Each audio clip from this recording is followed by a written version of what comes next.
mooy ci pàcc justice bi ma dem si beneen pàcc mu di ministère de l'intérieur. Jean-Baptiste Tine xaaroon nga ñu jëlee ko fa choisir maître Bamba Cissé. bon pour dire la vérité que mu nekk Ousmane Diagne que mu nekk Jean-Baptiste Tine.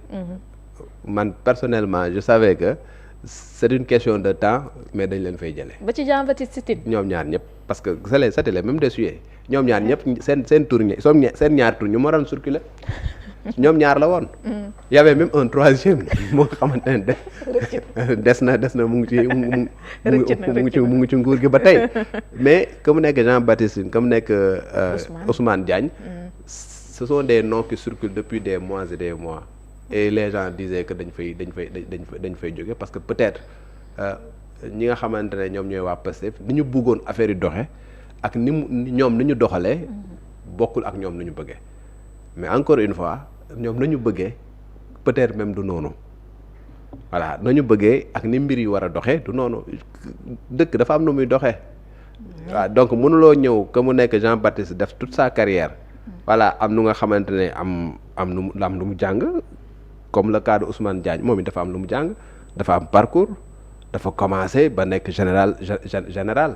voilà général c'est quelqu'un bu nga xamante ne qui a fait des études yu très poussées quelqu'un bu nga xamante ne xam na lan mooy sécurité xam na réew nu muy doxee xam na procédure nu muy doxee et consort kooku bu ñëwee nekk ministre de la justice de l'intérieur am nu nga xamante ne daf koy doxale am loo xamante ne il ne va pas le demander aux forces de défense et de sécurité ce qu'il va faire c'est faire en sorte que réew mi nekk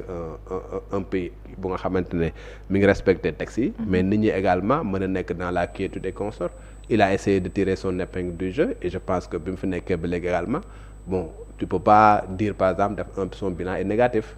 voilà lan ngay mën a teg par exemple que ni moom war na ko defu ko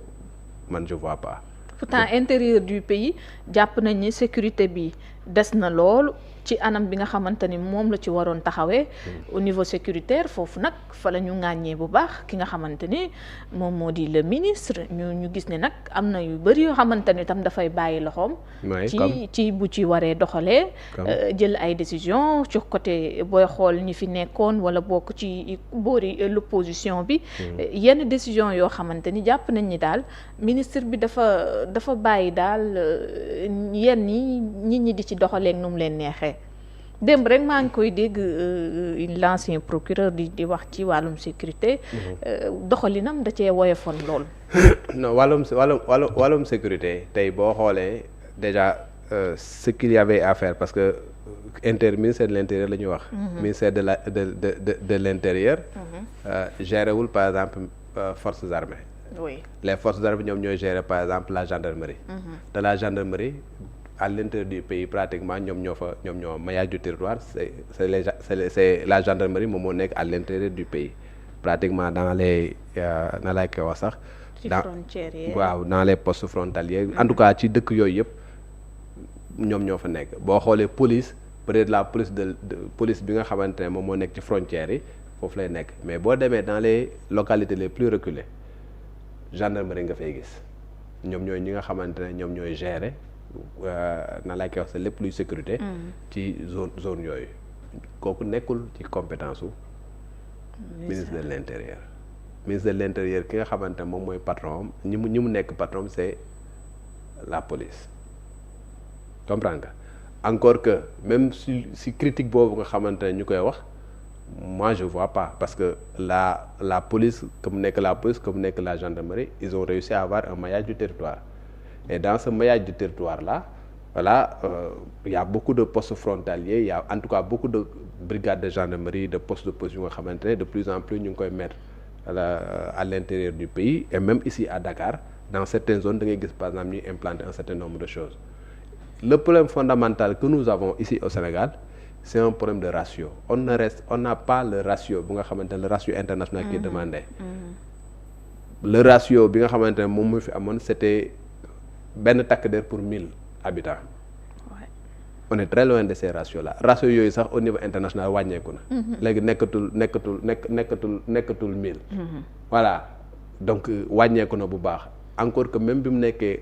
1/1000 ñun yeggaguñu woon foofu donc ce qui fait que tey li nga xamante ne moom moo war a am recrutement de masse il faut que ñu yokk ñi nga xamante ñoom ñooy takk der yi il faut que ñu yokk le nombre de policiers il faut que ñu yokk le nombre de gendarmes il faut que ñu yokk le nombre de militaires il faut que ñu yokk le nombre de sapeurs il faut que ñu yokk il faut que ñu yokk il faut que ñu yokk mais loolu nag wax dëgg yàlla c'est quelque chose bu nga xamante ne qui ne dépend pas à proprement parler du ministre en question c'est quelque chose qui va dépendre voilà qui dépend de ci kaw la commencé ci kaw lay jógee parce que les recrutements et consorts c'est une décision politique bu nga xamante ci kaw lay jógee ñoom kon ñaari ministères yi bii ñu génn càmbar léegi ak bii yëpp dañu soxla ay jumtuwaay tey jii même lenteur yi ñuy wax ne au niveau de la justice mais il faut augmenter il y a combien de magistrats tu as 550 magistrats au Sénégal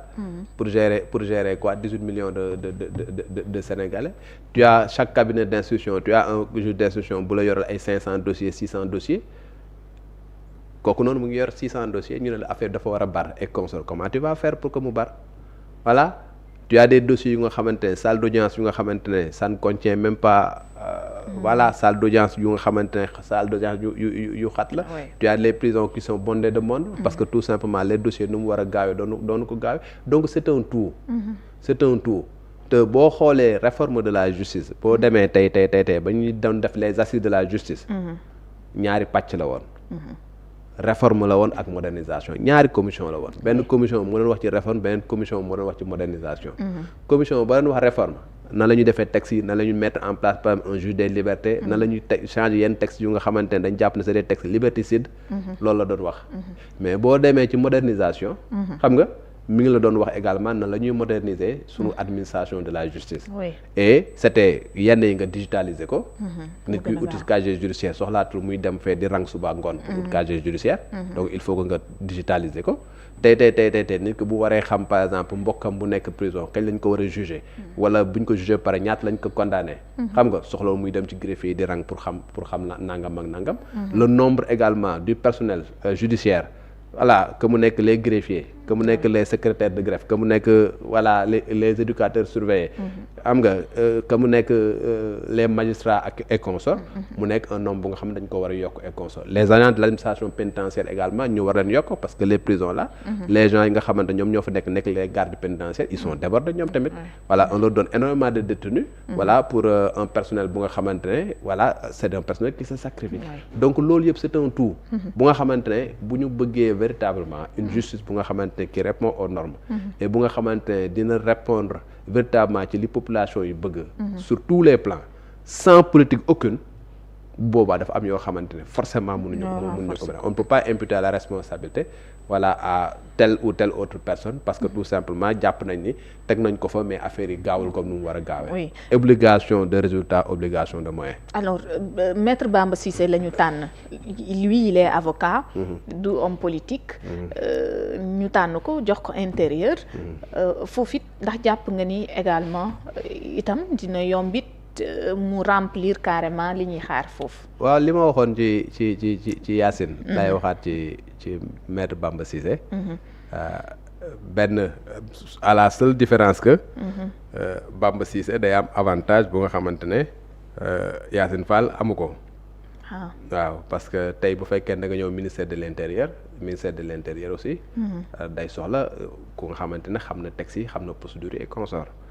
voilà yow bu fekkee nag avocat nga voilà xam nga texte yi et consort c'est un plus parce que quand tu es au ministère de la justice tu vas gérer la sécurité des personnes et de leurs biens voilà tu vas gérer le contentieux électoral voilà et tu vas gérer lépp lu nga xamante ne ñoom ñoo les autorités administratives les gouverneurs les préfets les sous-préfets ñoo ñëpp ils sont sous ta responsabilité te ñoo ñëpp la ñuy appliquer ay textes la tey jii nit ki bu bëggee demander marche bu bëggee demander autorisation pour marcher ay textes ñoom ñoo ko prévoir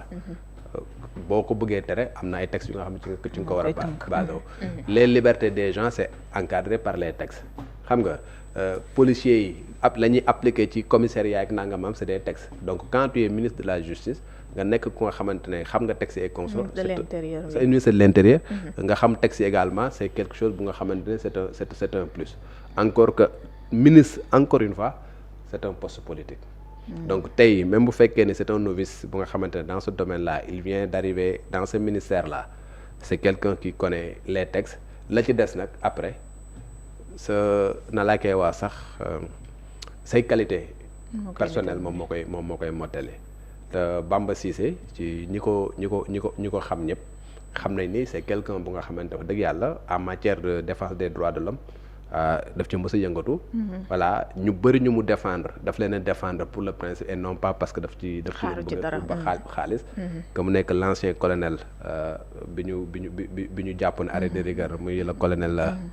mu tudd Kébé non pas Kébé. Ndaw Abdou Aziz Ndaw waaw ba mu koy défendre c'était ça. Ousmane Sonko mi ba mu koy défendre boobu Ousmane Sonko amagul aura bi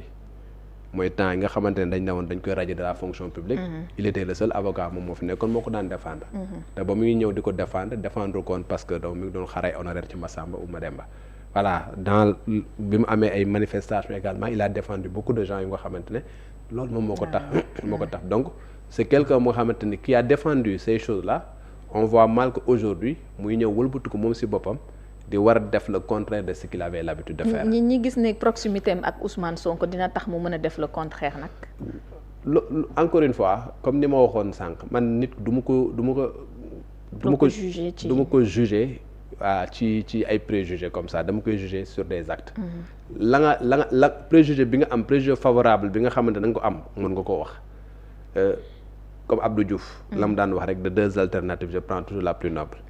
entre nekk na ko nga xamante ne dina jubal def li nga xamante moom la ñuy xaar ci moom ak nga xamante ne du ko def je préfère wax ni la nga xamante ne teg nañ ko ci moom comme responsabilité mu nekk ko nga xamante ne am na nu mu mësaan a doxalee. parce que Maître Bamba Cissé quand même gisuma fu ñu ko mës a ŋàññee ci benn affaire. sur les dossiers yu mu mës a gérer sur son comportement sur sa manière de faire. musuma gis fu ñu ko ŋàññee en quoi que ce soit. donc am na un préjugé favorable si opinion bi. ci lépp lu nga xam mës na ko doxalee. donc tey suñ ko ñëwee tabb ko ministre également dañuy am yaqin que ni la ñuy xaar ci moom dina ko def jusqu'à preuve du contraire. man c'est le contraire qui va me surprendre de lui. le connaissant. c'est le contraire mooy li nga xamante ne moom may surprendre. que mu nekk nga xamante ne dafay ñëw. voilà nekk nga xamante ne un benn wii la dañ koy defloo par exemple jàppal nit interdire telle chose nangam ak nangam mu daal di koy def et consort. je pense pas que nekk na ko nga xamante ne dina ko def. am naa yaqin que ni daal. bon fañ ko teg voilà avec un peu de buñ ko mayee tuuti rek. dina mën a gérer li nga xamante ne moom la ñuy xaar ci moom. Amadou Kane Ba ministère de la culture moom foofu itam lan nga ci gis. waaw Amadou Ba moom wax dëgg yàlla c'est un profil éminemment politique. oui donc Amadou Ba moom disons qu'il fait partie des cadres de Pastef. et ñu jël ko jox ko responsabilité pour que mu gérer un poste de responsabilité également. jàpp nañ ni ça peut être ça c'est quelque chose qu'on pouvait attendre. voilà parce que tey bu fekkee ni jël nga Birame Souleye am na poste. ñëpp ñu nga xamante ne ay cadre lañ ci Pastef am nañ poste. que moom également nga jël jox ko poste parce que y a un poste qui s'est libéré. parce que Abbas Fall dem na mairie de Dakar. c'est normal également que nga jox ko poste parce que encore une fois. ña nga xamante ne ñoom ñoo gagné. c'est normal que ñu gouverner c'est dans l'ordre normal des choses. alors nag quant à ndax nekk na ko xamante ne